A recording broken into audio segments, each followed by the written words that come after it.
aquí en Chile todavía hay más de 1000 detenidos desaparecidos. ¿Por qué decidiste esto? El peor pecado es no amar. Tú me conoces cuando estoy sentado.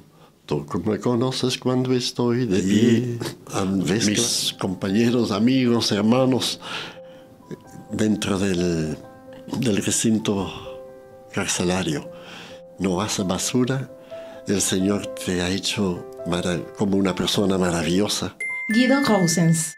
Ves claramente cuando estoy andando, cuando reposo tú también me verás. Lo más duro es los abusos. Ver cómo el más fuerte se aprovecha del más débil. El dolor y la injusticia no abarca toda la realidad. Siempre en cada situación también hay luces.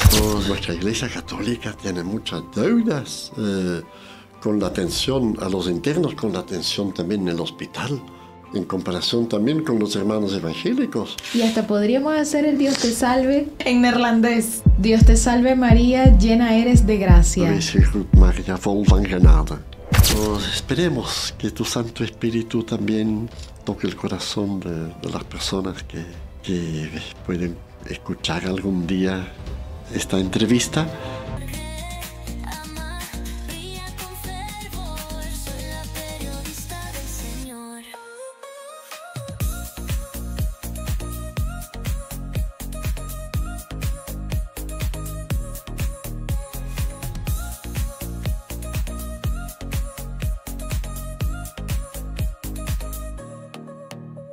Guido Goossens. Muy buenos días, hola Daniela. ¿Cómo estás? Bien, bien, bien. Muchas gracias por estar aquí. Esto es todo un privilegio. Bueno, pues, Un privilegio para nosotros poder escucharte, poder conversar contigo de esta manera tan grata. Y bueno, de las primeras preguntas, hay muchas personas que me han hablado de ti, que me dicen tienes que entrevistar a Guido porque es alguien que tiene un alma tan caritativa, con tanto amor para compartir ese amor de nuestro Dios misericordioso.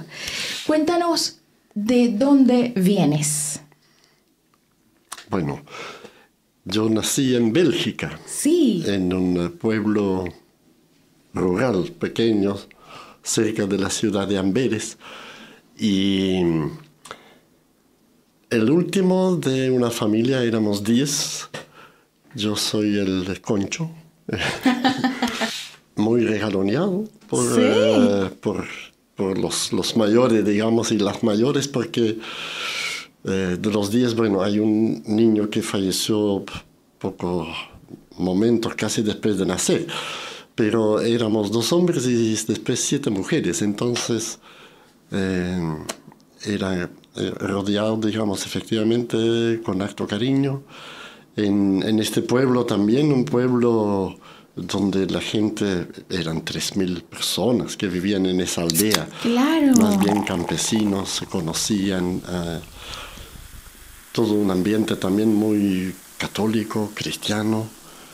Y también mis padres y también una tía que vivía junto a nosotros, una hermana de mi padre, que era como el gran pilar y apoyo también para mi mamá. Nos ayudó mucho en crecer, digamos, dentro de un ambiente de mucha alegría. También habían enfermedades porque falleció una de mis hermanas a sus 18 años. Hubo problemas económicos, pero siempre un ambiente, por eso, de mucha unión y de mucha fortaleza y de fe. ¿Y eso hasta qué edad? ¿Qué edad estuviste en tu pueblo, en Bélgica? Mi papi era instalador de electricidad. Esa fue su profesión y tenía de repente algunos ayudantes.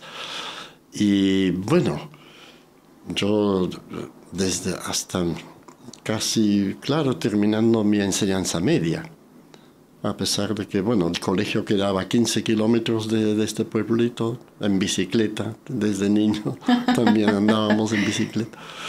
Y también el colegio fue un colegio muy, digamos, abierto, nos sentimos ahí también muy bien acogidos.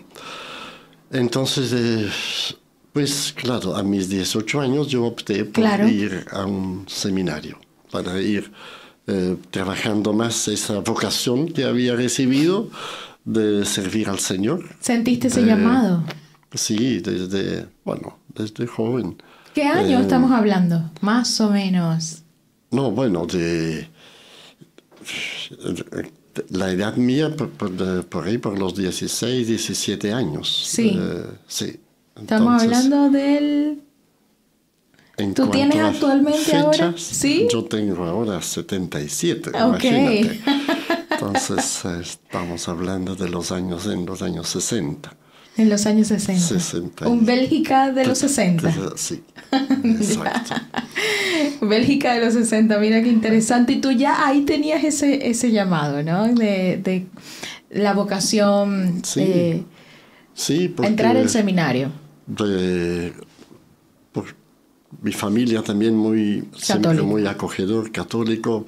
Pasaban por la casa también muchos sacerdotes, misioneros que trabajaban en Japón, en África, y en fin, fueron, digamos, señales para mí de que efectivamente este tipo de vida era algo valioso, y porque uno descubrió también la grandeza del Señor, y uno quisiera también por eso responderle, por todos los beneficios que Él me había regalado, cómo responder, y sabiendo de que uno siempre va a quedar corto, porque por todo lo que recibimos del día a día, es poquísimo lo que uno le puede devolver la mano. Olvídate, eso es pura gracia nomás al final.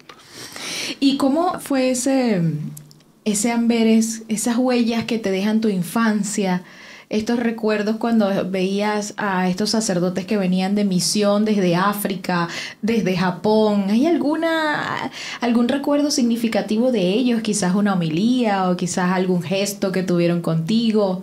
¿Eso podía haber sumado a tu vocación? Bueno, ellos estaban más bien de paso. Personas, por eso eran también tuvimos la suerte de tener unos párrocos, digamos, ahí en el pueblo. Okay. Personas muy cercanas a la gente.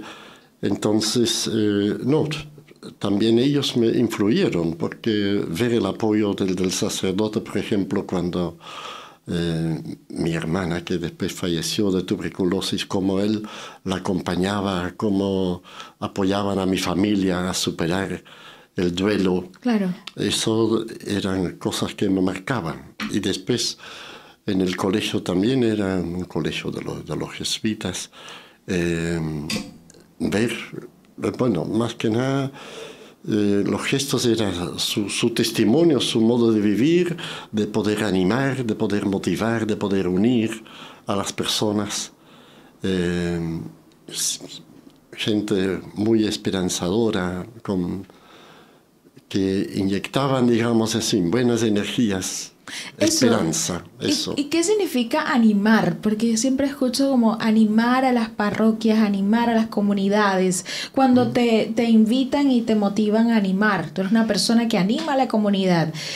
¿Cuál es esa misión propiamente, animar a la comunidad? Bueno, el primer punto siempre es ayudar a las personas hoy día les llamamos de la autoestima, en fin, sentirse ellos también valorados, que son importantes. Entonces, eso es un primer punto, digamos, de ayudar a las personas a reconocer sus valores, su dignidad y sus capacidades, que son diferentes. Entonces, eso es una primera tarea, ayudar a las personas a reconocer su propio valor. Entonces, animar es ayudarles a encontrar el sentido, el significado bueno, de su vida y de la tarea o la misión que han ido detectando o que tú les has ayudado a descubrir como un servicio, como una forma de integrarse en la comunidad que vale la pena. Qué bonito. Eso. ¿Y cómo fue ese primer impacto contigo, ese primer encuentro en este Chile del 74, cuando llegaste aquí? Uh-huh. ¿Qué tal? Cuéntame. Bueno, allí hay toda una historia también, porque una de mis hermanas mayores, que también tenía una vocación misionera, ella se conectó con un sacerdote que trabajó en Santiago de Chile, en la universidad, y ella explicó su deseo de vivir también y de ponerse al servicio de los más pobres o de países, digamos, donde había más necesidad que en el país nuestro. ¿Tu hermana? Mi hermana Anita. Anita. Entonces ella llegó a Chile en el 64. ¡Guau! 10 años 10 antes. años antes. Ya.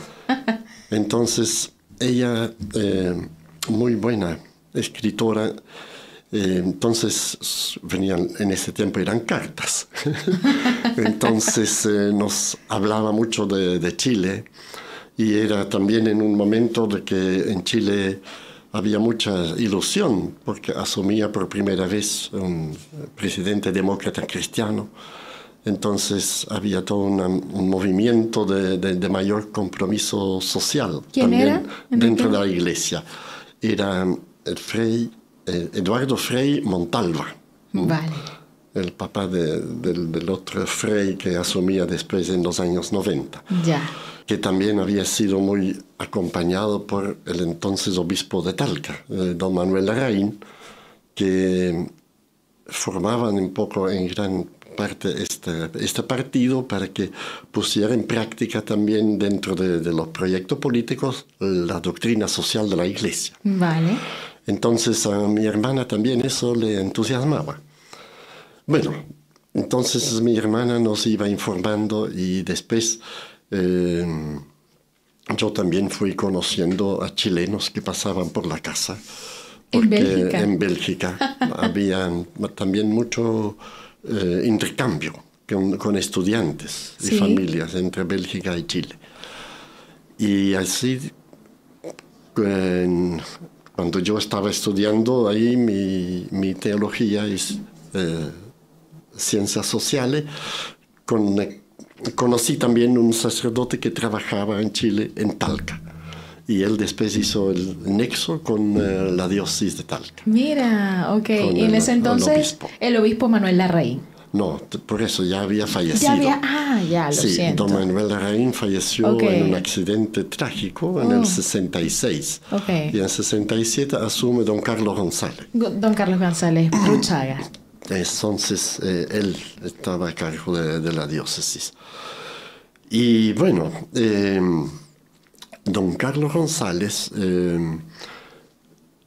antes de venir, quería un poco conocerme y la familia, y aprovechó un compromiso que tuvo en Roma para pasar por mi casa en Bélgica para conocerme.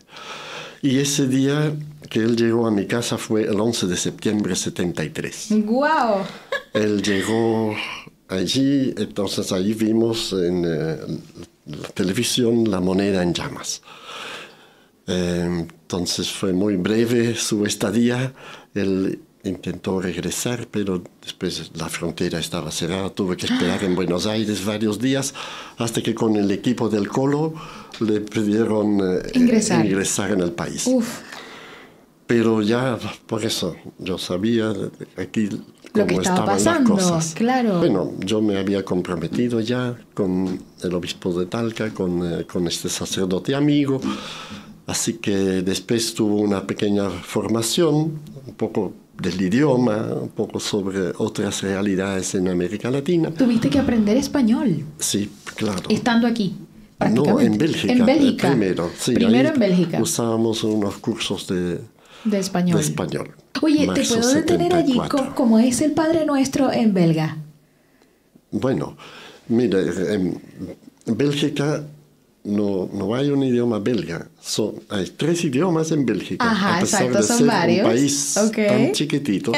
Pero nosotros, los de la zona norte, hablamos como los holandeses. Como en Holanda. Es sí. neerlandés. Neerlandés. Neerlandés. En neerlandés, sí. En el sur hablan francés y en una provincia que linda con Alemania hablan alemán.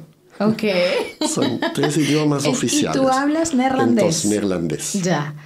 Y nosotros, bueno, en neerlandés decimos: Onze Vader, die in de hemelen zijt, geheiligd zij uw naam. Uw rijk komen, uw wil geschieden op aarde als in de hemel.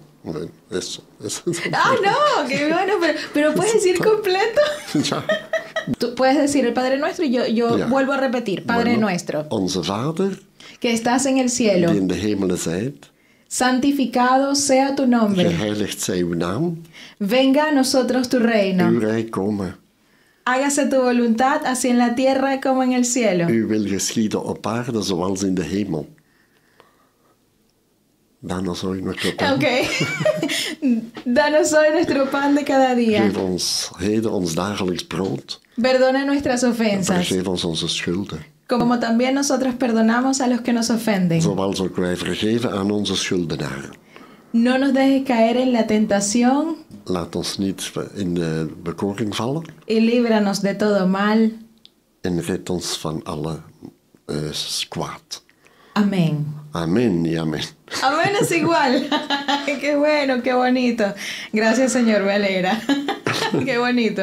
¿Hace cuánto que no pronunciabas este Padre Nuestro en neerlandés? No, de repente lo rezo porque como mi hermana que ¿Sí? vive en Santiago hablamos ¿Sí? Muchas veces todavía, ¿no? Ay, qué bonito. Y lo flamenco. mantienes. Sí. ¿Y desde cuándo, Sí. o sea, has vuelto a Bélgica? Así como visitar a algún familiar. No, sí, porque la familia sigue muy unida. Qué bello. Entonces, regularmente, bueno, al comienzo era cada 3 años que yo visitaba y ahora son cada 2 años. Qué lindo. Bueno, cuéntame qué significa haber consagrado tu vida como un diácono célibe. ¿Por qué decidiste esto? Bueno, dentro de mi formación, el Señor me quería como servidor. Y la palabra diácono en griego, digamos, significa eso, servidor. Ok. Y uno se daba cuenta también de que del problema dentro de la iglesia, del clericalismo, de que normalmente, pero en muchos casos, al asumir el sacerdocio, claro, a ti te ponen en un puesto de mando. Y tiene que haber sacerdotes, tiene que haber alguien que está a cargo como el director de orquesta. Claro. Pero yo no tengo, digamos, los dones para así estar a cargo de una parroquia o de una gran organización, todo el tema de la administración, después el tema también de la prioridad, tiene ahí todo lo litúrgico, los sacramentos, mientras que yo tenía también dentro de mi formación, yo notaba que yo tenía más una vocación también social. Y yo por eso me di cuenta, bueno, el Señor me quiere para servir, para tender la mano a los demás, no tanto para ritos, sino para acción. Eso. Entonces lo conversamos con el obispo aquí de Talca, Okay. porque él en un momento también quería que yo fuese sacerdote, pero él, y conversando también con otras personas, vimos que no, mi vocación era ¿Sí? más bien del servicio, un diácono que por eso hay más espacio para atender y acompañar también personas no directamente vinculadas con la iglesia, incluso no creyentes, pero que también que quieren prestar un servicio a sus semejantes. Entonces, y también célibe para poder obtener, tener más disponibilidad para la comunidad, para estar más al servicio, y porque también uno es parte de mi seguimiento de Jesús, como también él se dedicó de lleno, digamos, a la formación de sus apóstoles y atender a los sectores más abandonados, más mal mirados y postergados de su tiempo en su sociedad. Claro, y esa es entonces la razón por la cual. Entonces, ¿podrías describir qué te motiva a cumplir con esta misión de vida? La fe en Cristo, el deseo de seguirlo, que su manera de vivir es muy importante, es un aporte a que el mundo hoy y mañana puede quizás ser un poco más humano. Es seguir a Jesús y ver también que esta manera de estar y de acompañar a la gente tiene valor. Uno tiene las respuestas que uno reciba también de la gente. Dice, no, Guido, vas bien, o Guido, lo que tú me dices, lo que tú haces vale la pena. Entonces es gratificante. Es gratificante, y por eso es una búsqueda constante entre buscar, lo que el Señor quiere de mí, lo que la gente necesita, y porque muchas veces la gente que te estimula, la gente que te dice, mire, Guido tiene que prestar atención a tal persona o a tal tema, entonces uno va aprendiendo, uno va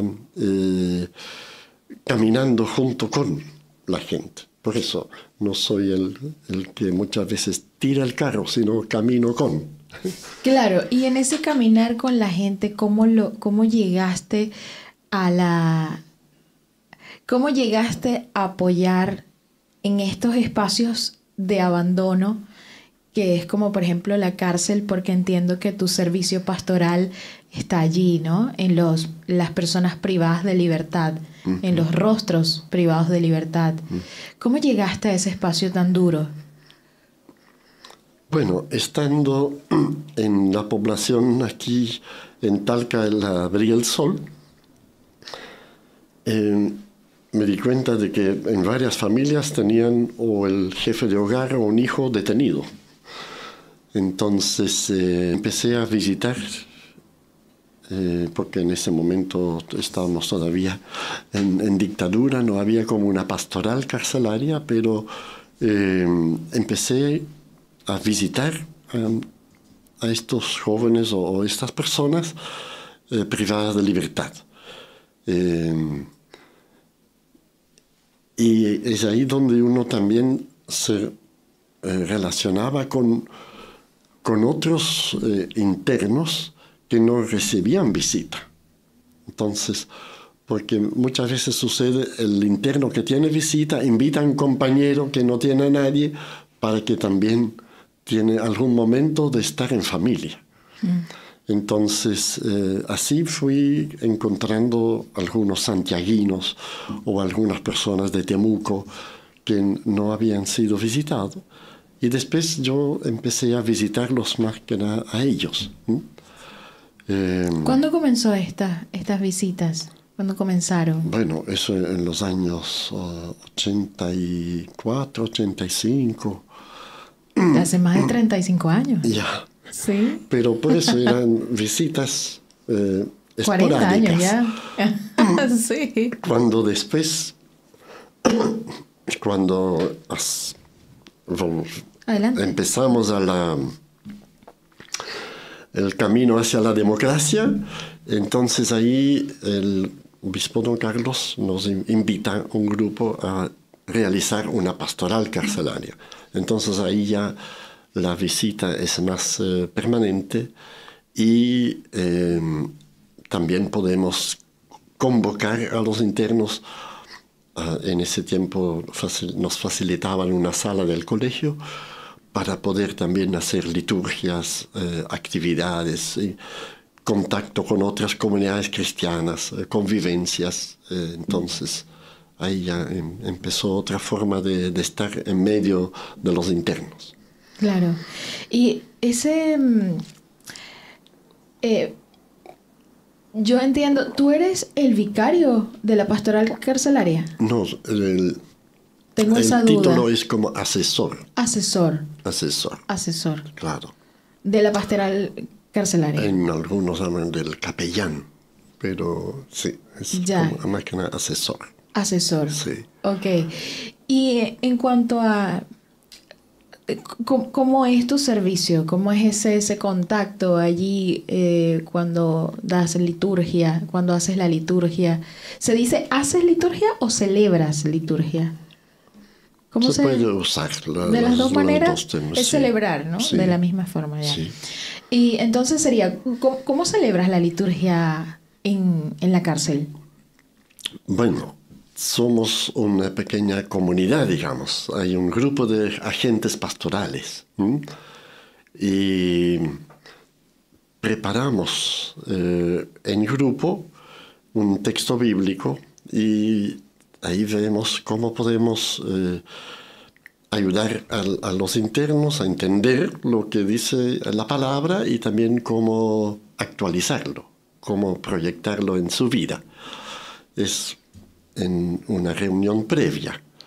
Y después las liturgias las realizamos sábado y domingo.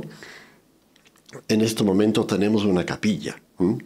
Desde el 2016 tenemos un espacio propio, más acogedor.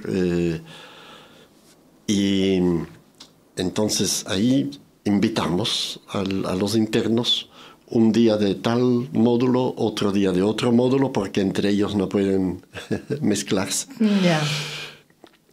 Y hay pues, primero un momento de presentarse, de crear un ambiente así más fraterno. Y después el canto, porque les gusta mucho cantar a los internos. Okay. Sí. ¿Qué cantan? Bueno, los cantos que cantamos en la iglesia, el aclaró, el somos tan cerca de ti, en fin, del repertorio de la iglesia. ¿Tienes uno que recuerdes así que podamos cantar? ¿Tienes uno? No sé, un salmo que cantamos mucho con ellos es: tú me conoces cuando estoy sentado. Tú me conoces cuando estoy de pie, ves claramente cuando estoy andando, cuando reposo tú también me ves, todas mis sendas te son familiares, tanto saber es grande y no lo abarco, ¿a dónde iré lejos de tu mirada? ¿A dónde iré? ¿Qué haré, Señor? ¡Qué lindo! ¿Hacia dónde iré? ¿Hacia dónde escaparé? Si me levanto, si me acuesto en el abismo, ahí te encontraré. Este es parte del Salmo 138. ¡Wow! Entonces, sí, eso un aplauso. Lo cantan con mucha fuerza los chiquillos. Con mucha fuerza. Sí. Es que claro, ese contenido, esa letra es espectacular. O sea, sí, la palabra de Dios siempre. Entonces, eso es parte importante de la liturgia, el canto. Y a veces es con un guitarrista, otras veces a capela. ¿Y el guitarrista es parte de la pastoral? De la pastoral. Sí. Ok. Y después, bueno, es la lectura de la palabra, leído por ellos mismos. Y después compartir qué les dice el texto. Entonces tenemos algunas preguntas para aterrizar el texto. Y si son muchos, hacemos dentro de la misma capilla pequeños grupos. Entonces ahí cada agente pastoral acompaña a un grupito para facilitar la participación de que todos pueden también expresar algo de su vida, de su experiencia, de su fe.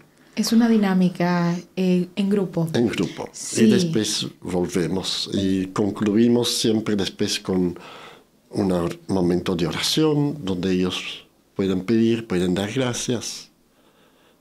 Vienen otros himnos o cantos, alabanzas y un Padre Nuestro, un Ave María y terminamos. En español. Todo en español. Todo en español, sí. ¿Cómo se ve la iglesia desde el entorno en el que te desenvuelves? ¿Cómo ven a nuestra iglesia? ¿O cómo vemos la iglesia? Claro, porque en realidad la iglesia somos todos, pero lo normal o lo más común es que se imaginen a la institución. Entonces, ¿cómo perciben a la iglesia desde ese ámbito donde tú te desenvuelves? Bueno, para la gran mayoría de los internos que son jóvenes, no tienen idea de iglesia, ¿no? No. No. No Existe. No. ¿No? Los más, algunos han hecho, digamos, su primera comunión o gracias al acompañamiento de la abuela, normalmente. Otros han tenido más bien una experiencia dentro de una iglesia evangélica, Ya. pero la gran mayoría es ausente, no ausente. Y como también dentro de los programas que ellos ven en la tele y las películas que ven, no aparece la iglesia. Para muchos es el primer contacto con un grupo de la iglesia católica. Es la pastoral. Es la pastoral, sí. Wow. Eso. Y entonces, algunos después, claro, lamentablemente al salir de la cárcel, no se hallan mucho en las parroquias más estructuradas, más impersonales. Claro. ¿Cómo conversábamos tras cámaras que la persona es más que su delito? Fue algo que me dijiste. Sí. ¿Podrías describir esto, porfa? Bueno, es el drama de la estigmatización,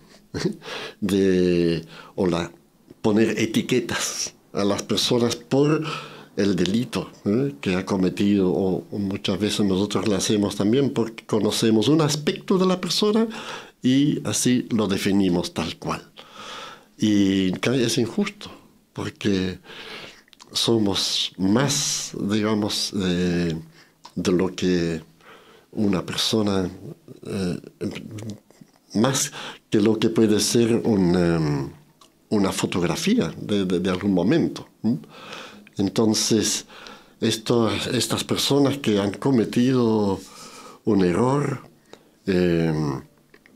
bueno, han hecho también cosas buenas y son capaces de hacer cosas buenas también a futuro. Entonces, es lo que parte importante de la práctica, de la enseñanza de Jesús, de que justamente Él viene para hacer renacer, para hacer cambiar.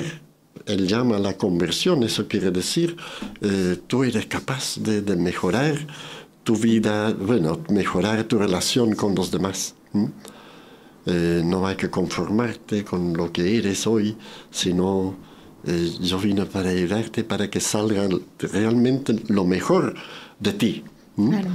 Y que también el Espíritu Santo también puede actuar con más fuerza, con más nitidez dentro de tu vida, de lo que ha sido tu vida hasta el día de hoy.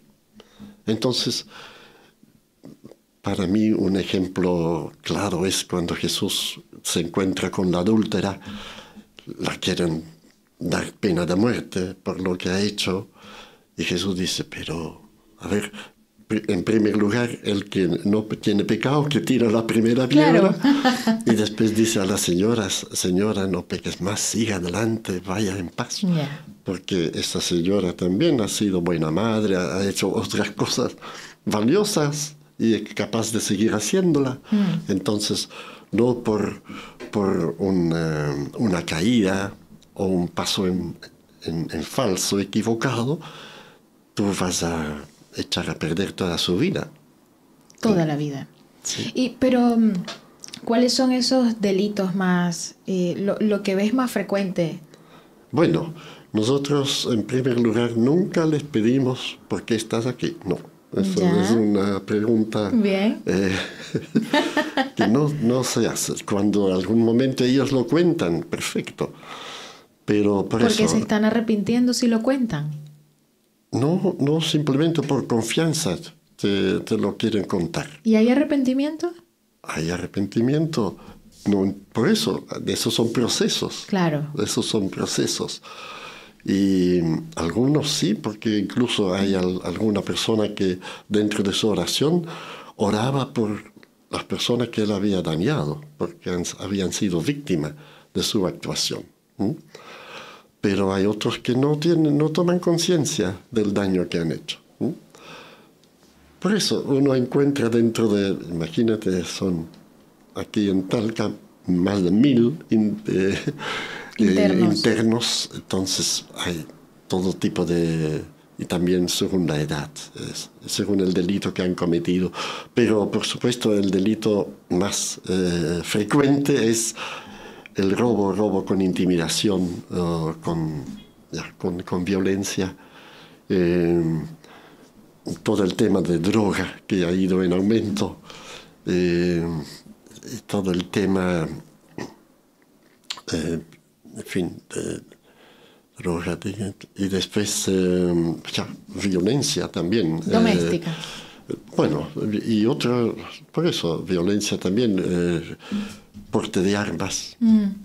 Entonces, este tema. Pero también, claro, hay homicidio, hay violación, hay fraude, estafadores. Entonces, hay de todo. Pero nosotros, como le digo, nosotros nos acercamos a ellos como un vecino, un hermano. Y queremos acogerle y justamente decir tú, el Señor te ama y el Señor te quiere ayudar a renacer. ¿Ves? En cuanto a la parte del qué ocurrió con la persona para cometer ese delito, también me comentabas algo de había una carencia y una ausencia sobre la fe, sobre el conocimiento de Dios. Era muy poco amor desde el hogar. No les inculcaban el amor, no sabían tratar a un ser humano. Esto fue más o menos lo que hablamos previamente. ¿Tú has podido reconocer qué ocurre con esa persona previo a cometer un delito? La mayoría, por eso, de las personas con las cuales nosotros nos conectamos han tenido una infancia muy triste o muy dura o mucha ausencia, por eso, de afecto, de caricias, de orientación también. Entonces, varios desde su niñez han pasado por hogares y no han tenido, digamos, el hogar bien constituido o la mamá o el papá que constantemente les ha ido acompañando. Entonces hay una falta de afecto y después hoy en día también en un ambiente ya de mucha violencia, tanto verbal, ¿no es cierto? La forma de tratarse que es muy, en fin, para nosotros muchas descalificaciones en su trato. Y yo también considero que una culpabilidad enorme de los medios de comunicación social que transmiten violencia, que dan las ideas cómo hacer el asalto, cómo engañar a la gente. Y en Chile hablan horas y horas y horas de este tipo de sucesos. De sucesos para nada formativos. Y entonces, para mí hay una culpabilidad muy grande de los medios de comunicación también, bueno, el tipo de películas que ellos ven, porque si tienen algún pendrive, entonces es pura, le llaman películas de acción, pero es una acción sumamente violenta. Destrucción. Claro. Claro. Bueno, eso también influye. Y claro, como le dije también, la mayoría no tiene otro referente que los referentes que ven en su barrio, y ahí el referente es el que tiene mejor pinta, es más valorado, el que es más chorro. Entonces son los referentes que reciben desde su niñez. Entonces no, o si se dirigen a algún santo, no es para seguir al santo, es para pedirle un favor. Para uno, los santos son ejemplos de vida y unos también que me pueden inspirar. Pero para mucha gente el santo es solamente el que me puede ayudar a conseguir algún favor. Que me va a entregar algo. Que me entrega. Ya. Y eso les sucede, porque hay varios que sí no saben mucho de iglesia, pero sí de algún santuario o de un santo. De un santo, pero no, por eso, sin interés por conocer la vida del santo y aprender cómo él trató de servir y de seguir a Jesús. Hay un desconocimiento al respecto de la historia del santo, es simplemente el favor, porque como una costumbre popular, claro, en el fondo ya. Claro. Bien, ¿y qué es lo más duro que tú has visto dentro de la cárcel y cómo sobrellevas el entrar y salir? Porque hay una realidad dentro y luego tienes tu realidad afuera. ¿Cómo haces ese contraste en tu vida? No siempre lo más duro es los abusos. Ver cómo el más fuerte se aprovecha del más débil. Y eso tanto a nivel de gendarmería con los internos, como entre los mismos internos también tiene su jerarquía. Entonces, es lo que a mí me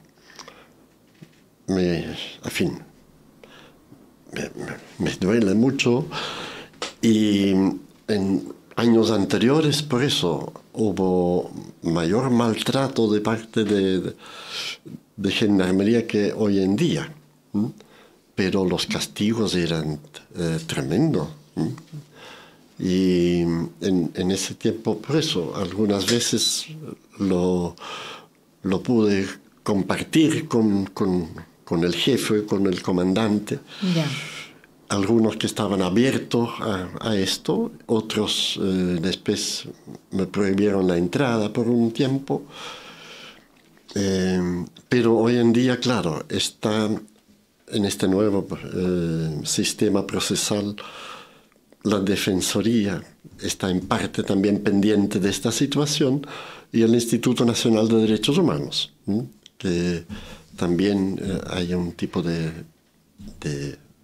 velar por la integridad física, más que física, menos mental, de los internos. Esto, por eso hablamos nosotros de relaciones muy asimétricas, claro. Yeah. Lo otro es también entre los internos, de que hay algunos que también son muy abusadores o muy crueles con sus compañeros, y los someten como que ellos tienen que hacer el aseo, ellos tienen que lavar la ropa, en fin, lo tienen sometidos. Como el poder del más débil, del más fuerte, ¿no? El más fuerte. Eso es muy duro, estas situaciones. Y lo que sí siempre también es muy duro cuando fallece un familiar y ellos están afuera, la mamá, el papá, un hijo de repente, y no siempre les dan autorización para ir al velorio, ir al funeral. Entonces son situaciones que marcan. Y por eso también es importante para nosotros estar en ese momento al lado de ellos, para consolar, para orar, para contener. Tú eres parte de la Asociación de Derechos Humanos, de una asociación, ¿correcto? Nosotros, bueno, yo siempre he estado cerca, desde los años, claro, 78 en adelante, cerca de los familiares de los detenidos desaparecidos y ejecutados políticos. En ese momento la iglesia, que tenía la Vicaría de la Solidaridad, cumplió un papel muy importante para acompañar a estas personas y también salvar la vida de tantos otros. Y después, aquí también en Talca, yo tuve contacto con estas agrupaciones, cuando en 2003 estábamos 40 años o 30 años del golpe militar, me di cuenta de que ya no era tema. En fin, muchos jóvenes que estaban más bien metidos en el tema del consumismo, y desconocían, digamos, todo lo que se había vivido en Chile. Y para mí no era solamente que supieran, digamos, las brutalidades que habían sucedido, sino que supieron los ideales que los jóvenes tenían en ese momento para luchar por un país más fraterno, más justo. Y porque entre los fallecidos también habían personas cercanas o amigos míos, como un sacerdote, ¿no es cierto?, el padre Andrés Yarlán, que durante las protestas en los años 84, en la población La Victoria, al final del día, muy cansado por todo lo que había sucedido en la población durante el día, había matado también a un poblador, se pone a orar detrás de su escritorio, en su pieza, al segundo piso, y después Carabineros de nuevo entra en la población, va disparando, y uno de las balas pasa por la pared y le toca detrás de su oreja, y él cae encima de la Biblia, orando. Y yo lo había conocido en Bélgica cuando él se estaba preparando para venir a Chile, nos visitamos mutuamente. Entonces uno dice, bueno, la sangre de los mártires no puede haber sido derramado en vano. Porque detrás de esto hay un compromiso con la gente más humilde, que son los que siempre más sufren en tiempos también así de represión. Entonces, a mí me interesaba que también estos jóvenes conocieran esta iglesia, esta iglesia comprometida, digamos, con la gente que más estaba perseguida y más maltratada en esos años. Y ahí nace el grupo que después organizamos, Peregrinos por los Derechos Humanos, que es como ayudar a los jóvenes, sobre todo, o las personas, porque después organizamos un viaje, como una peregrinación, a esos lugares, ¿no es cierto?, donde hubo maltrato, donde hubo tortura, donde hubo muerte, pero donde también hubo testimonio de valores enormes, donde estaba presente también el espíritu de que animó a Jesús estando en la cruz. Entonces, para mí también es como, son pequeños santuarios, y yo siempre digo, no necesito ir a Jerusalén.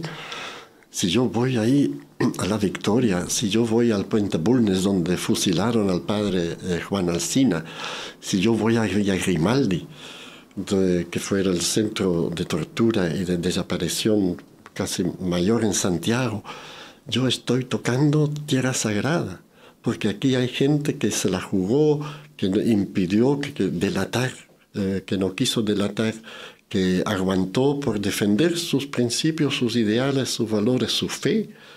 Entonces, y efectivamente estos mismos lugares transmitan energía, hay una presencia especial que no se nota, digamos, cuando alguien habla de eso en la tele o en un programa radial. El mismo lugar tiene también un impacto. Y es esto lo que nosotros también tratamos de facilitar a otras personas para que dentro de su vida conozcan y reciban, digamos, esa riqueza de humanidad, ese testimonio de los mártires del siglo XX.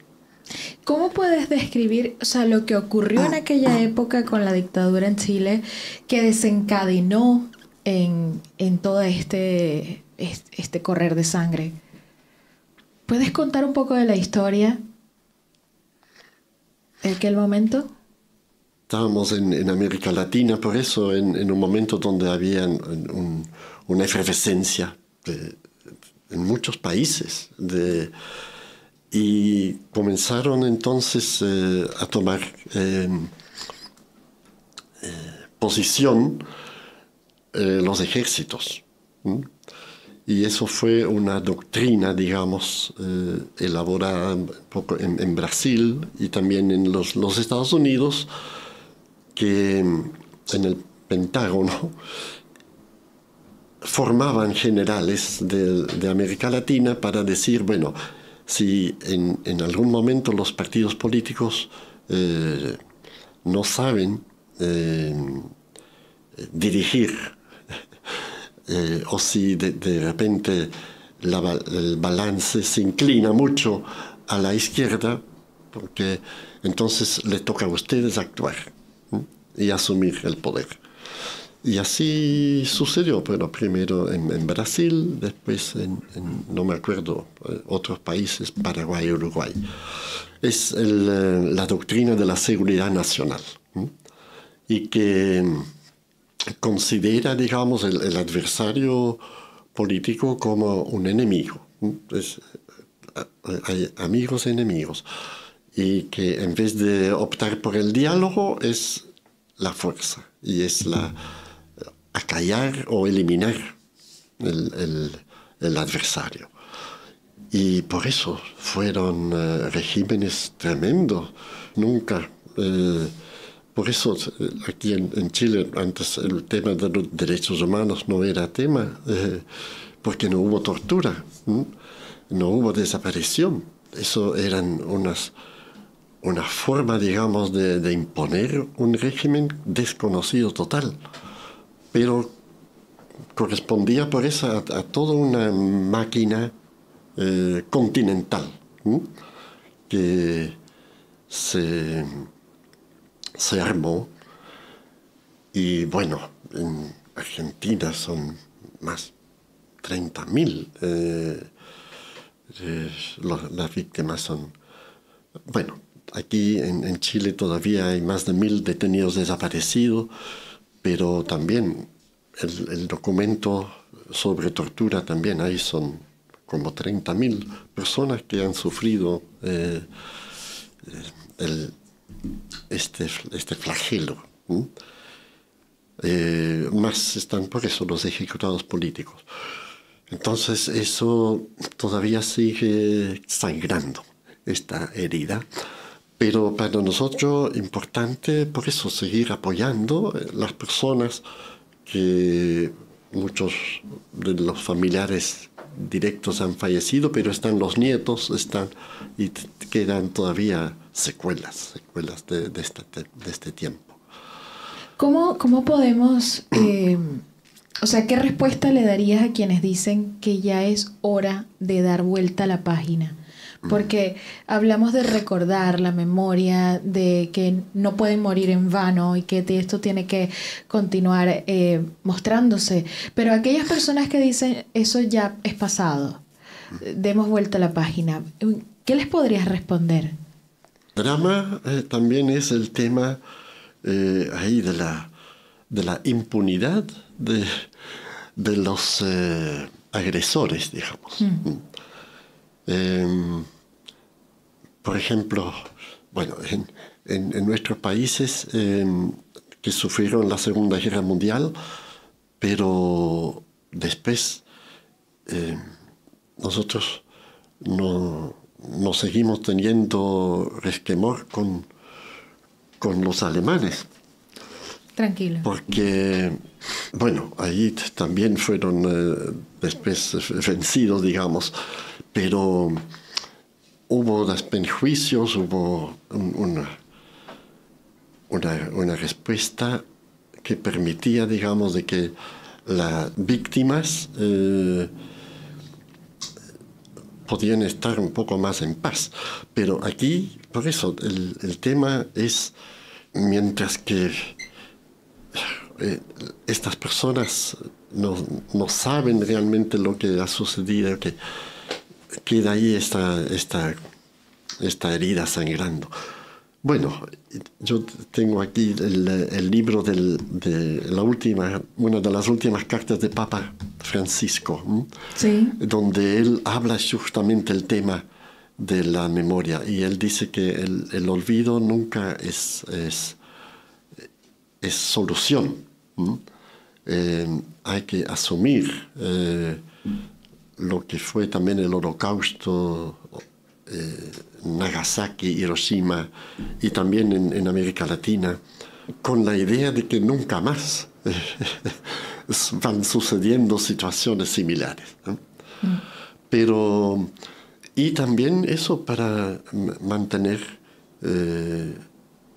de cara, digamos, a los familiares, de cara a todas las personas que sufrieron por la represión, decir, bueno, por eso ese dolor de ustedes y por eso también esa entrega de estos jóvenes que cayeron no me deja indiferente. Solo le pido a Dios que el dolor no me sea indiferente. Entonces, para estas personas todavía no se puede dar vuelta a la página porque es algo que forma parte de su vida, de su historia. ¿Cuál es el peor pecado? El pecado. Bueno, si el Señor dice, mi nuevo mandamiento es ámense unos a otros, el peor pecado es no amar. Entonces, o en vez de cuidar y de fomentar vida, sembrar muerte. Y Jesús dice, sobre todo la fuerza del maligno son la violencia y la mentira. Eso. Entonces, o todo lo que eso, daño. Ahora, por eso dentro de esta forma de hacer daño a las personas o al planeta, hay distintas responsabilidades, hay distintas formas. Y depende, por eso seremos juzgados según el lugar que nosotros ocupábamos aquí dentro de la convivencia humana y cómo asumí yo mi responsabilidad o no la asumí para defender, para fomentar vida. Y también impedir la destrucción de las vidas, porque está también el pecado de la omisión. Y don Manuel Larraín dijo en un momento, me temo que el infierno está pavimentado con muy buenas intenciones. Imagínate. Ya. ¿Cómo podemos cultivar la esperanza en medio de todas estas situaciones de dolor y de injusticia? Justamente porque el dolor y la injusticia no abarca toda la realidad. Siempre en cada situación también hay luces, hay aspectos, digamos, de vida. Y eso, en primer lugar, es eso, tratar de reconocer también de que, bueno, dentro de un momento de injusticia, pero también siempre hay alguna otra persona que sí te quiere, te ama, te ayuda. Por eso, dentro del mismo presente y de la misma realidad, es posible de detectar cosas que te permitan, digamos, no derrumbarte. Y, por supuesto, también está, bueno, la fe, donde, bueno, dentro hay tantos textos del Evangelio, sobre todo de Pablo también, que tuvo que enfrentar tantos momentos de rechazo, de incomprensión, de persecución también, pero nada me puede separar del amor de Dios y en medio, digamos, de estas situaciones tan tristes y donde uno puede estar a punto de, como decimos, de tirar la toalla, no, sigue adelante. Un gran testimonio que me dio también uno de los grandes líderes y santos del pueblo chileno, que don Clotario Blest, que era un dirigente sindical y que formó también la CUT, la Central Unitaria de los Trabajadores. Él lo hizo también desde su opción de fe, por seguir a Jesucristo. Y en algún momento también él tenía mucha respuesta, mucha colaboración de los sindicatos. Pero llega el momento donde lo dejan solo. Entonces ahí él dice, bueno, en ese momento yo veía que toda mi labor había sido, fracasó. Y estuvo a punto también eso de suicidarse, de decir, hasta aquí nomás llegué, como lo había hecho otro gran dirigente de los trabajadores, Emilio Recabarren. Pero él dice, llegué a la casa y vi a Cristo en la cruz. Y yo dije, no, esto no es solución. Tengo que asumir este momento amargo y el Señor me ayudará a salir adelante. Entonces, eso también, bueno, en la vida de uno, la esperanza está en encontrar en la fe, en la conversa con el Señor, pero también poder contar ahí con muy buenos amigos o con una familia que te apoya, que te ayuda a vencer esa valla que se te presentó. ¿Cuál es la importancia de la familia? No, por eso, para mí ha sido y sigue siendo muy importante, ¿no es cierto? Cuando hay familia, porque es el drama que muchos no cuentan con familia. Y dentro de la misma cárcel hay tantos chiquillos que ya no pueden contar con familia. Pero para uno sí, es porque en la familia, en una familia de verdad, ahí está un poco reflejado lo incondicional del amor de Dios. Y hay también por eso algunas mamás que dicen, para la mamá no hay hijo malo. Entonces, igual, aunque este hijo, ¿no es cierto?, ha hecho una barbaridad, pero lo visitan. Entonces, la familia es esto también. Y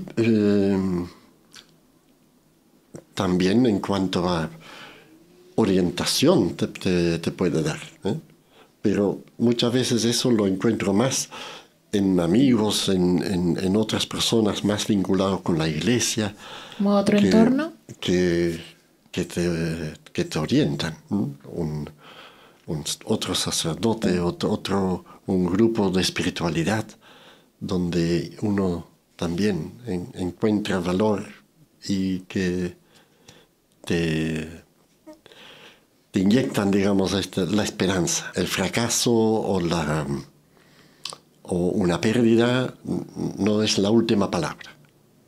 ¿Qué libros, autores han marcado tu espiritualidad y tu visión de mundo?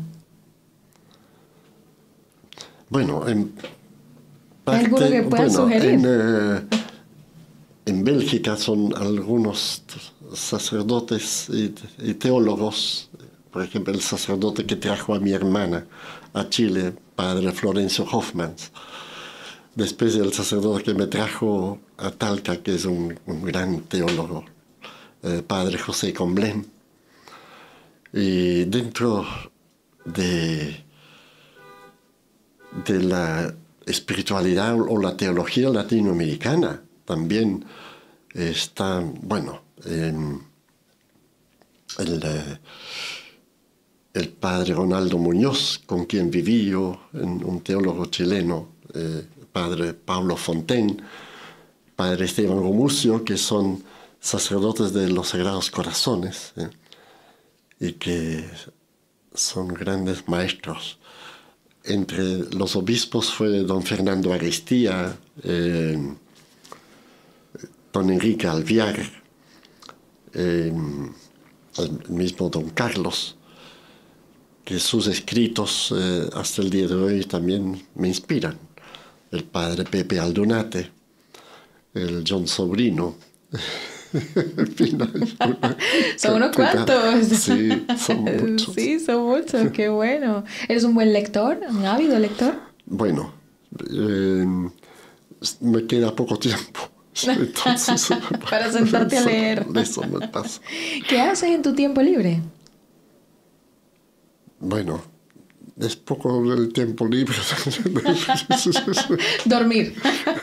Comer. De dormir. Ya. Oye, en verdad, ¿por qué te acuestas tan tarde? No, justamente es en la noche donde... Sí, porque, a ver, voy a contar una anécdota. Me has escrito a la 1 de la mañana. Daniela, la pauta, estas son las preguntas.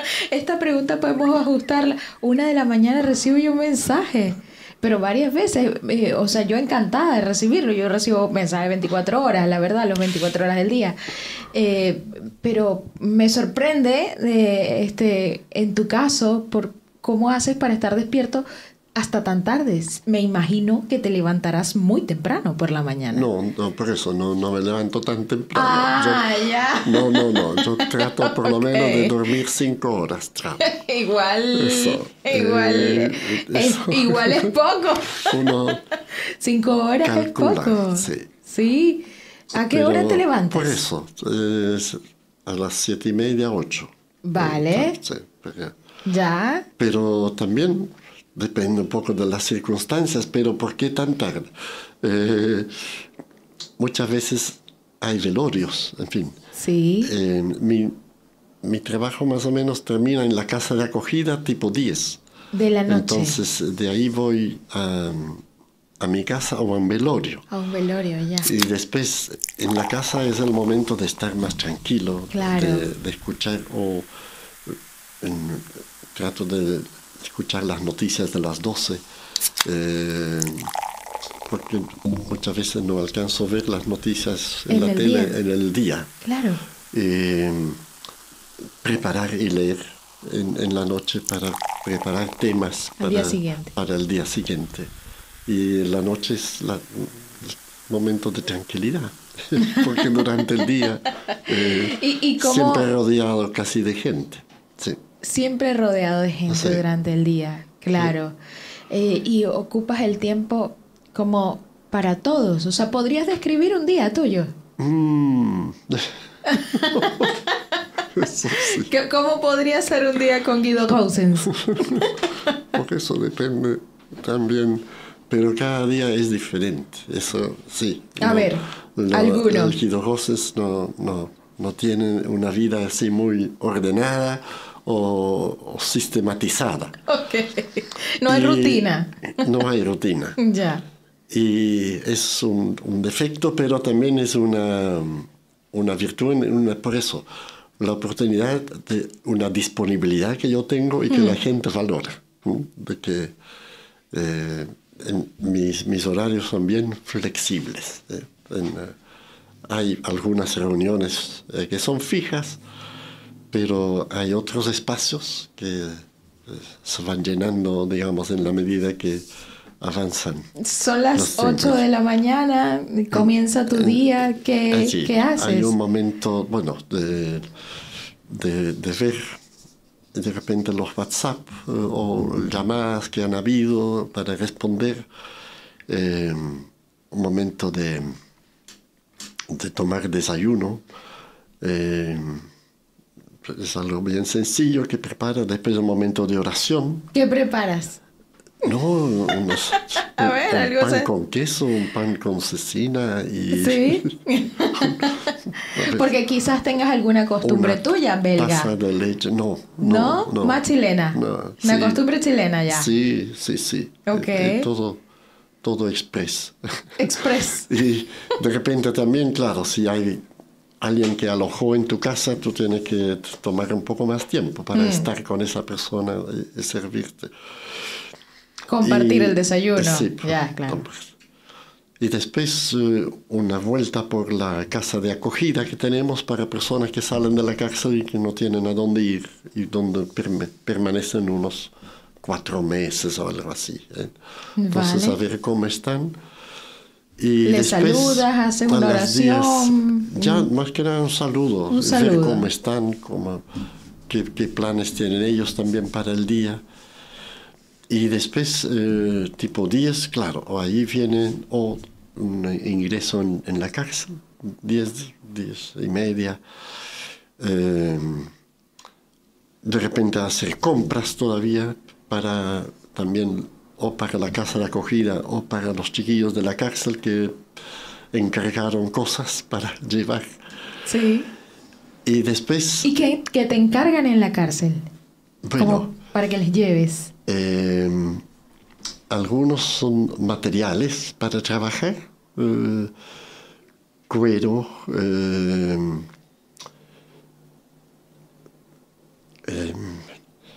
los útiles de aseo que se van gastando cada rato.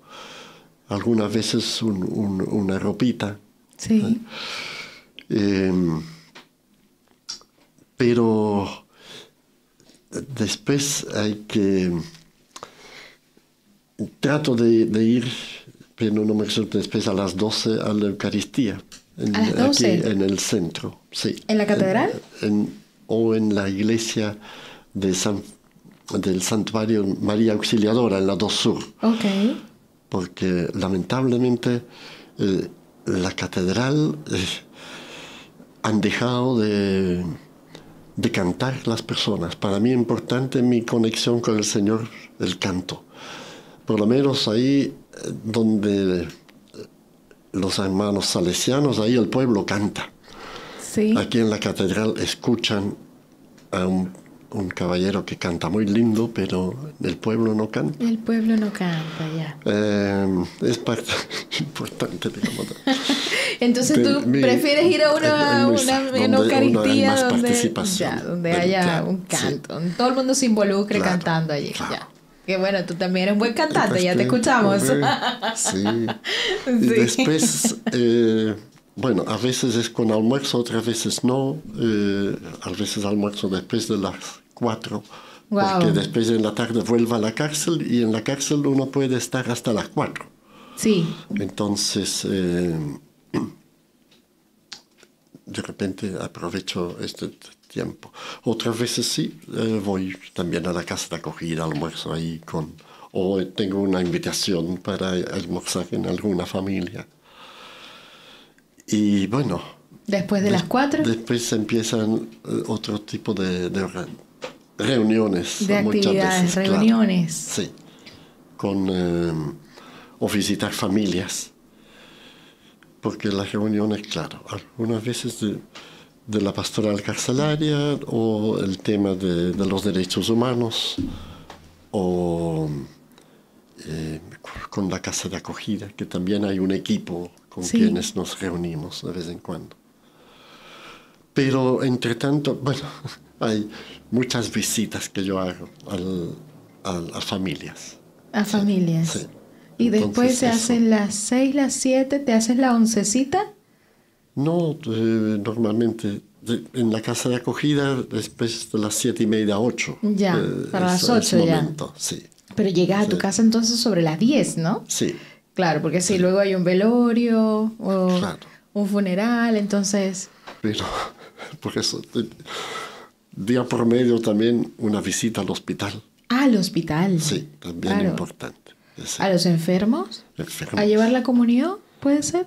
No conversa más que nada. Algunos están interesados en recibir la comunión, pero la mayoría es solamente conversa, oración con ellos. Sí, oración. ¿Por qué no reciben la comunión en el hospital? A veces, sí, a veces. Por eso, las personas con quienes me conecto no son muy de iglesia, por eso. No. Pero te conectas. Sí, Okay. sí, por ¿Y eso. cómo lo logras en esa conversación? Rezamos, ¿Sí? porque eso sí. ¿Qué significa rezar?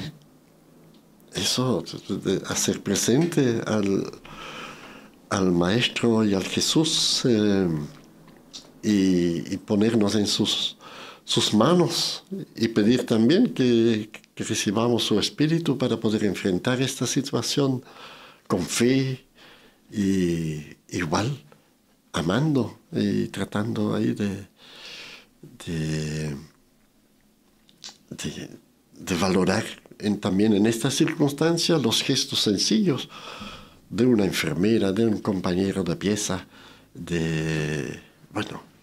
un recuerdo bueno que también se apoya en cosas positivas, ¿no? Eso, hay un texto famoso de San Pablo que en la carta a los Filipenses, al final cuando él dice, sí lo tengo siempre, mire, en toda circunstancia oren, pidan a Dios, pero también siempre denle gracia, ¿no? Y fíjense en lo que ha sido o es loable, lo que es positivo, lo que es virtud. Y el Dios de la paz, en fin, estará en tu mente y en tu corazón. Entonces somos rescatar siempre algo de lo positivo también dentro, aunque uno esté enfermo, pero bueno, soñar y luchar por la recuperación, pero eso también, valorar cosas que en ese momento están a tu alcance. ¿Qué es la humildad? La humildad. ¿Cómo podríamos describir qué es la humildad? Bueno, ahí una cosa también Pablo, su carta a los Romanos, una cosa que es considerar importante a la otra persona. Cuando Pablo dice, no busquen grandezas, pónganse a la altura de los más humildes, no se tengan por sabios. Atento, eso, a la otra persona. En fin, saber de que yo no se tengan por sabios, yo todavía tengo que aprender que esa otra persona también tiene algo que enseñarme, que aportar. Entonces, no ponerse encima de la otra persona, sino, bueno, mirarlo de ojo de igual a igual o simplemente de servidor. Jesús también lo dice. ¿Quién es el más grande? El que se pone al servicio de los demás. La sencillez que yo he ido... ¿Y cómo podemos aprender a trabajar el orgullo personal? Porque va como ligado, ¿no? Cuando hay mucho orgullo, hay poca humildad. ¿Cómo se puede hacer ese equilibrio para uno ser una persona pues un poco más honesta quizás o entregada, humilde, empática? Empática, sí, pero Sí, eso es también creo una que la palabra sería empática. muy bonita. Sí, Sí, sí, sí. una persona empática. Sí, sí. No, porque... ¿Cómo se trabaja el orgullo? ¿Cómo se trabaja el orgullo? Uf. No. Ahí, no sé, el orgullo. Yo siempre... el Tú orgullo, eres una persona, yo no creo que seas una persona orgullosa, entonces ¿cómo lo haces? ¿O sí? ¿Has sentido así como orgulloso cuando de repente peleas con tu hermana? Quizás has tenido algún conflicto con ella y no quiero dar mi brazo a torcer, ¿no? De ahí viene más o menos el tema, ¿no? Ya. No, bueno, hay que, por eso es importante detenerse, pensar, en fin, ver lo razonable, si realmente lo que yo siento, lo que yo pienso, es lo único o no es lo único. Pero yo por eso trato de estar abierto a lo demás y defender mi postura, bueno, tratar de hacerlo con calma, pero decir, bueno, es lo que yo he descubierto como importante, no sé cómo tú lo ves, no sé. Dios perdona. Pero por supuesto, Él es misericordia, eso. Sí, sí, sí. No, hay algunos chiquillos en la cárcel que viven con esa angustia. ¿Tendré perdón de Dios? Entonces, es ahí donde es impresionante la parábola del hijo pródigo, como el padre perdona. Pero también por eso te quiere ayudar a restaurarte. En fin, de que tú te superas también, que no vuelvas A caer. a caer. O que, en fin, pero ¿Has visto esos procesos de redención y perdón, arrepentimiento en las personas privadas de libertad? Sí, sí. ¿Cómo, o sea, cuál es el proceso que has? ¿Puedes contar un poquito alguna experiencia, un testimonio?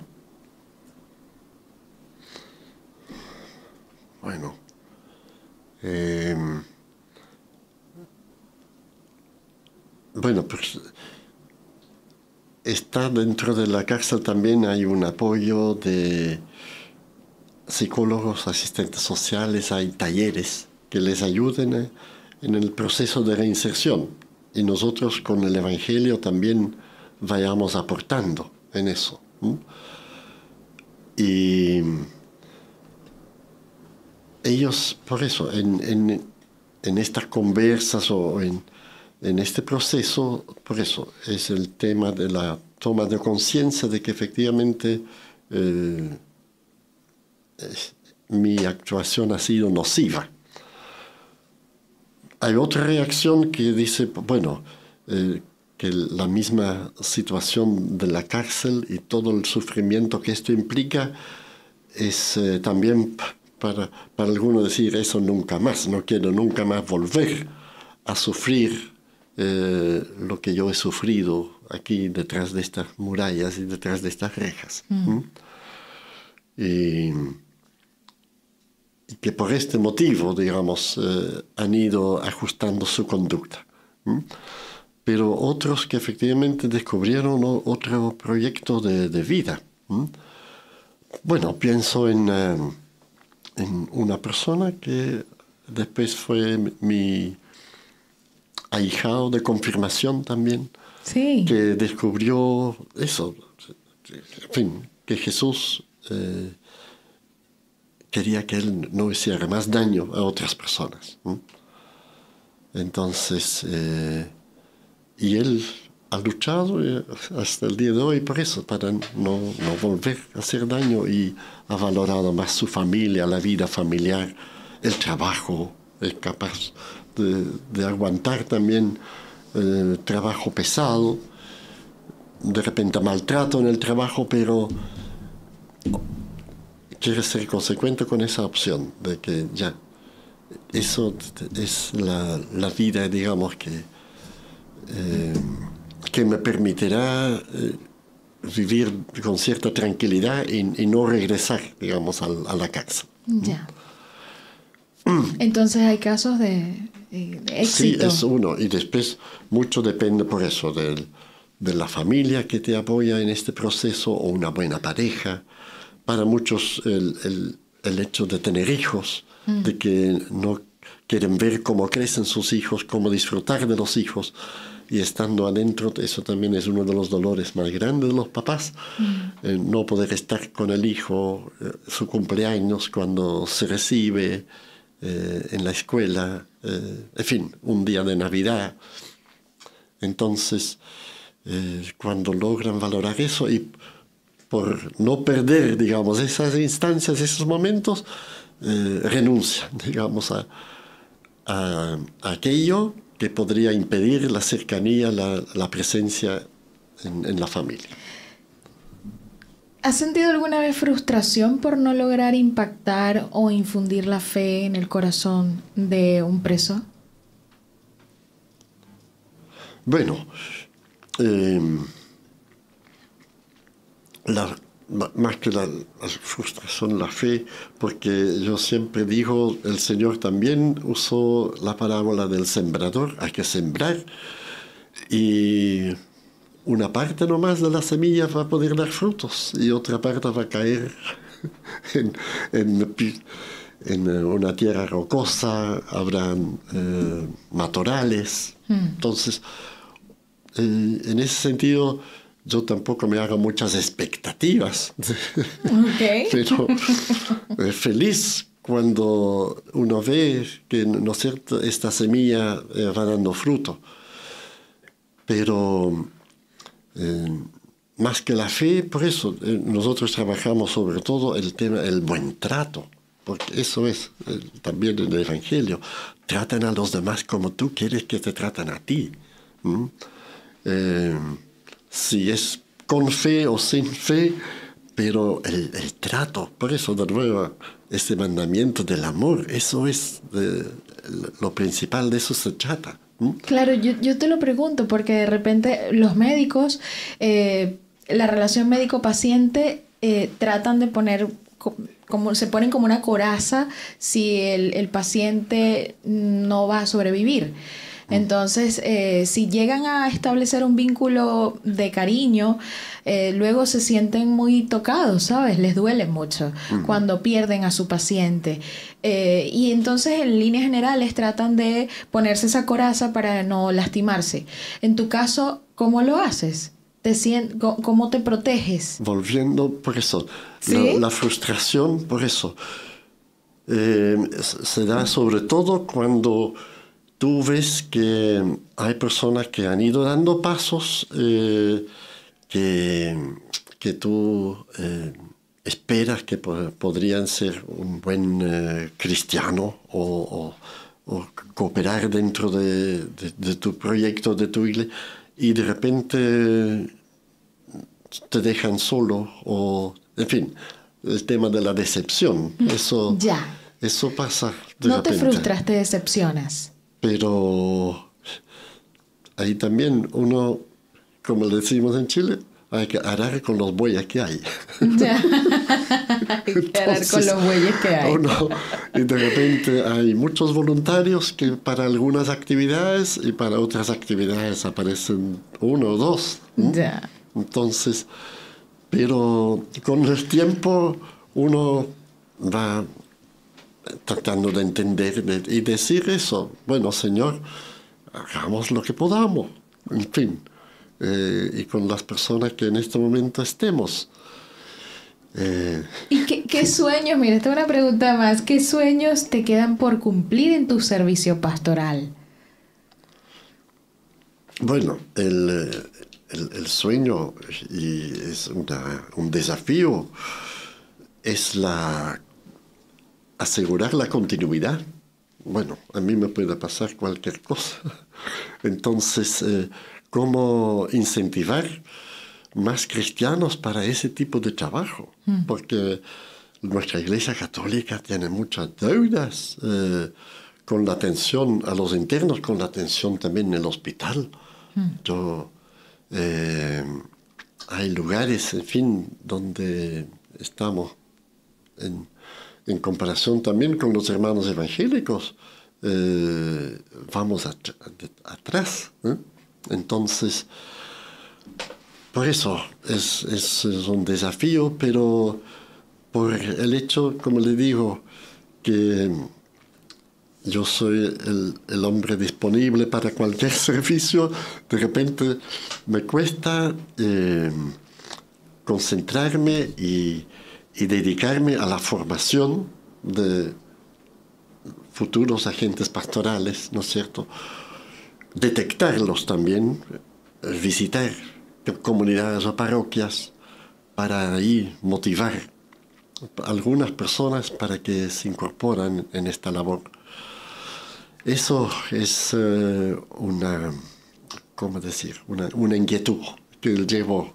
Un sueño. Muy claro, un anhelo, sí. Un anhelo. Y también eso de que nuestra iglesia, pero como yo estoy más en la acción social, no estoy tanto en lo litúrgico, pero encuentro que urge otras maneras de celebrar la palabra, la Eucaristía. Lo encuentro todo tan marcado por el Vaticano.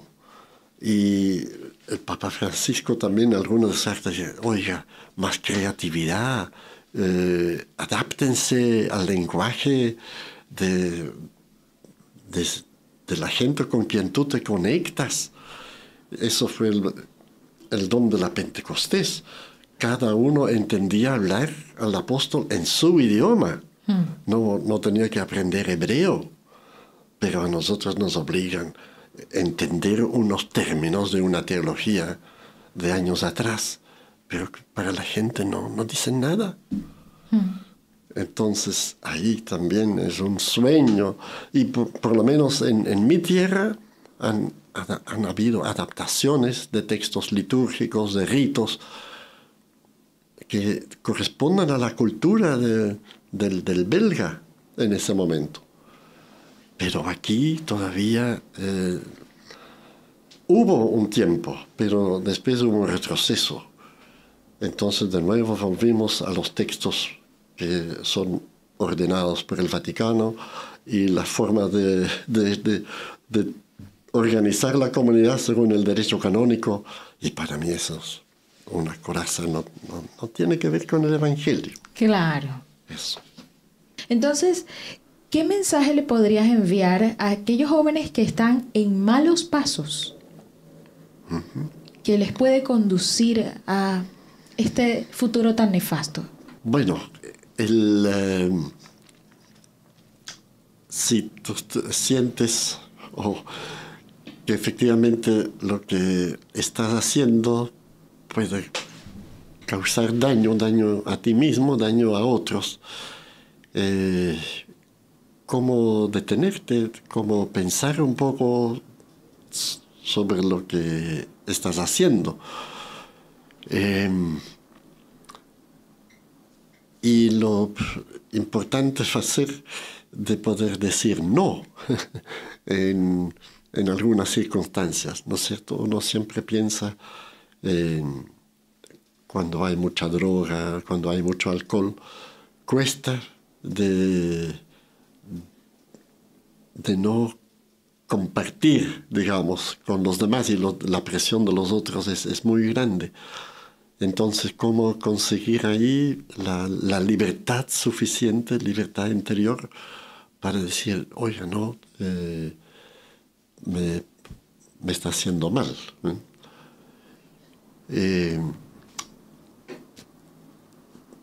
Otro tema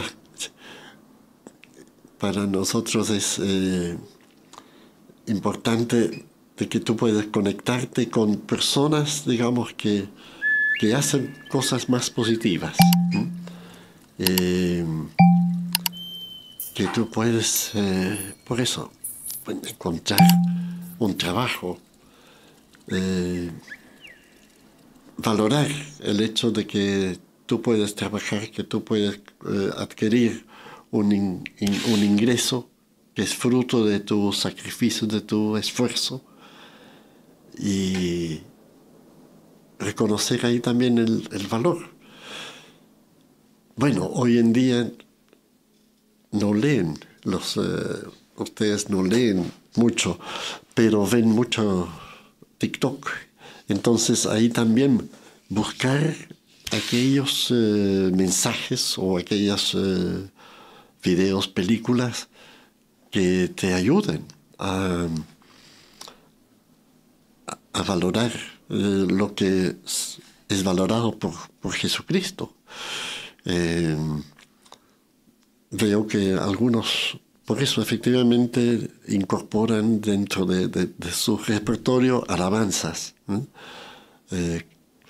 cantos o algún testimonio de una persona que hizo un cambio en su vida y que eso para ellos también es una luz, es un incentivo, una motivación a ver si también yo, con la ayuda del Señor, puedo dar también pasos y emprender una vida diferente.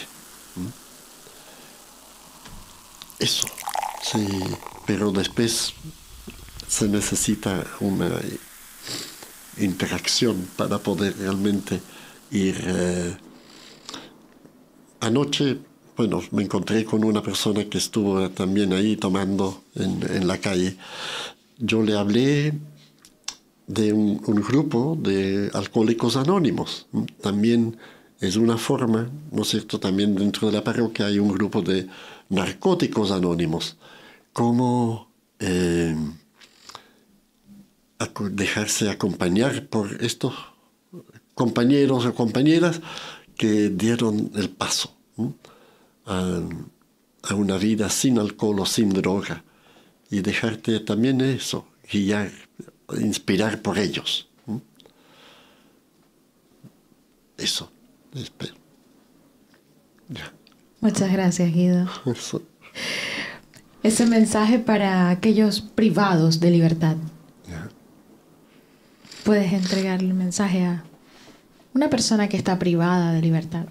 Bueno, allí a mis compañeros, amigos, hermanos, dentro del recinto carcelario, lo principal es que ustedes también, bueno, valoran su vida y valoran la vida de las personas que les rodean, de que el Señor, como decimos, no hace basura.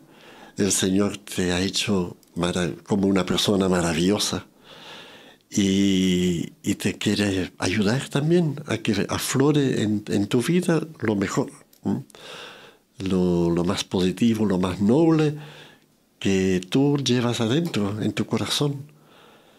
Y también que tú descubres los dones y habilidades que Dios te ha dado para hacer algo bonito, para poder salir adelante como persona, formar familia, salir adelante con la familia. Y que por mientras aprovecha bien las instancias que en la misma cárcel te pueden ofrecer, por lo menos para los condenados está la escuela, un liceo técnico. Después está todo el esfuerzo para mantener una buena conducta, para poder acceder, digamos, a aquellos módulos donde te dan más herramientas para una buena reintegración en la sociedad. Y traten eso de tener harta paciencia, y también con la gente de tu familia, que quizás hay varios que te han rechazado, con quien estás peleado, poder entender su reacción, y no cerrar puertas así, ni bajar la cortina rápidamente, sino buscar crear puentes, buscar mantener esa brasa viva, esa brasa que todavía hay de cariño o de amistad, para que vuelva a prender y a hacer una llama bonita, viva. Eso. Muchas gracias. Muchas gracias, Guido Rousens, por esta entrevista, por tu tiempo tan valioso, por estar aquí, compartir contigo y con todos nosotros pues estas palabras que siempre seguro nos van a llegar al corazón. Nos podemos despedir con una bendición, aprovechando que te tenemos aquí. Una bendición de despedida, y hasta podríamos hacer el Dios te salve. Muy bien. En la traducción, así como empezamos en neerlandés, ¿ya? Entonces, ¿hacemos el Dios te salve o la oración primero? Tú me dices, la bendición. Primero el Dios te salve. Ya, Dios te salve. Vale, bueno. Dios te salve. Ja. Dios te salve María, llena eres de gracia. Wees gegroet Maria, vol van genade. El Señor es contigo. De Heer is met u. Bendita tú eres entre todas las mujeres. Gezegend zijt gij onder alle vrouwen. Y bendito sea el fruto de tu vientre, Jesús. Gezegend is de vrucht van uw lichaam, Jezus. Santa María, Madre de Dios. Heilige Maagd, Moeder van God. Ruega por nosotros pecadores. Bid voor ons arme zondaars. Ahora y en la hora de nuestra muerte. Nu en in de tijd van onze dood. Amén. Amén. Gracias, qué bonito, muy amable. Bueno, nos despedimos con tu santa bendición. Bueno, Señor, gracias por este momento, pero también siempre sentimos que quedamos cortos, que no encontramos las palabras, los ejemplos quizás que podríamos haber utilizado. Pero esperemos que tu Santo Espíritu también toque el corazón de las personas que pueden escuchar algún día esta entrevista. Lo que más pedimos, que también ellos puedan encontrar en ti a ese amigo, a ese maestro, ese Salvador, que se vayan encariñándose más con tu palabra, para que sus vidas sean más hermosas y para que puedan ayudar a otros también a vivir ese gran mandamiento del amor, del buen trato, del perdón y de la solidaridad para con los que más sufren.